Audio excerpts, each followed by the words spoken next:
Alam mo ba? Ang universe ay humigit kumulang 13.8 bilyong taon na. Astig, di ba? Ang ating araw ay isang star sa mahigit 100 o 400 bilyong stars sa ating galaxy na tinatawag nating Milky Way.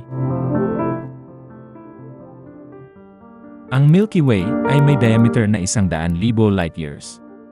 Ibig sabihin, kung maglalakbay ka sa bilis ng liwanag, abutin ka ng 100,000 taon para malibot ito. Pero hindi lang yan. Ang galaxy kung nasaan tayo ay tinatawag na Milky Way.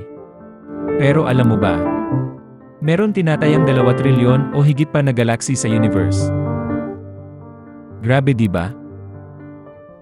Ang dami. At ang pinakamalapit sa atin ay